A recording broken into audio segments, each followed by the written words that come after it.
So guys, कैसे हो आप सभी। Welcome back to the channel. BHU entrance exam के आंसर की और उसके रिजल्ट को लेकर इस वीडियो में हम बात करेंगे।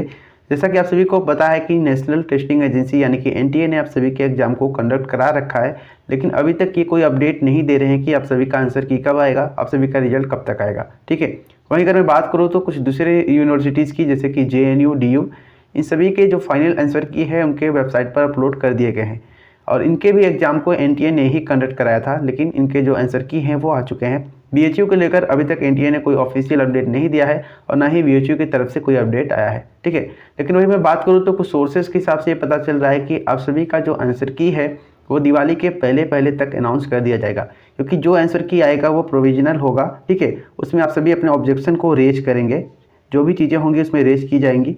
उसके बाद आप सभी के जो फाइनल आंसर की है लगभग 3 दिन का टाइमिंग मिलेगा। जब आंसर की आएगा उसके 3 दिन तक आप सभी अपने ऑब्जेक्शन को रेज कर सकते हैं। ठीक है, उसमें जो भी त्रुटि होगी वो सही होगी, अगर नहीं होगी तो आपके पैसे जो अपने रेज करने में लगाएंगे उसको वो चले जाएंगे। ठीक है, 3 दिन बाद आप सभी का फाइनल आंसर की आएगा, देन उसके बाद आप सभी का जो रिजल्ट है वो आप सभी को देखने को मिलेगा।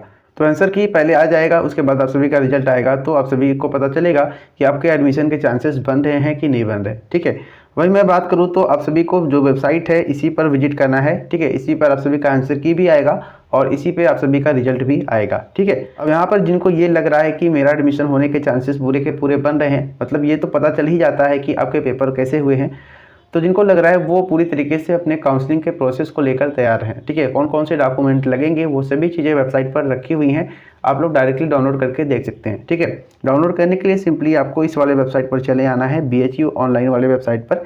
यहीं से आप सभी का जो काउंसलिंग है वो चलेगा। अब नीचे की तरफ अगर आप देखेंगे तो यहाँ पे काउंसलिंग पोर्टल 2020 का ऑप्शन आपको दिखाई दे रहा होगा। ठीक है, इसमें सभी स्टेप्स और कौन कौन से डॉक्यूमेंट्स लगेंगे वो सभी चीज़ें यहाँ पर दिखाई देंगी। अब काउंसलिंग पोर्टल पर अभी आपको नहीं जाना है, क्योंकि अभी 2020 के काउंसलिंग का सब कुछ डाटा पड़ा हुआ है। 2021 के काउंसलिंग जब चलेगी तो यहाँ पे 2021 का अपडेट हो जाएगा। ठीक है, काउंसलिंग अब स्टेप्स पे अगर आप जाएंगे तो यहाँ पे आपको एक PDF डाउनलोड हो जाएगा। यहाँ पे सिंपली लिखा गया है कि कौन कौन से मोड में जो काउंसलिंग है उसे कराई जाती है। 2 मोड में आप सभी की काउंसलिंग कराई जाती है, एक ऑनलाइन मोड होता है, दूसरा आपका ऑफलाइन मोड होता है। तो ऑनलाइन मोड में कौन कौन से डॉक्यूमेंट्स लगेंगे वो सभी चीज़ें यहाँ पे दे रखी हैं। ठीक है, आप लोग इसको अध्ययन कर सकते हैं। जिसका गैप सर्टिफिकेट मांगना होता है, मतलब ये कि जिसे आप लोगों ने किसी कक्षा में गैप कर रखा है तो उसमें आपको एक एफिडेविट यानी शपथ प्रमाण पत्र बनवा कर देना होता है अपने तहसील से। ठीक है, वही आपका गैप सर्टिफिकेट का काम करेगा।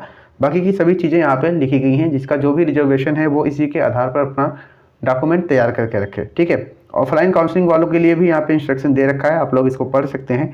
बाकी का कोई अपडेट होगा तो मैं आपको अपने चैनल के माध्यम से इन्फॉर्म करता रहूँगा। अधिक जानकारी के लिए आप चैनल को सब्सक्राइब कर सकते हैं, क्योंकि BHU से रिलेटेड कोई भी अपडेट आएगी तो सबसे पहले आपको इस चैनल पर मिलेगी।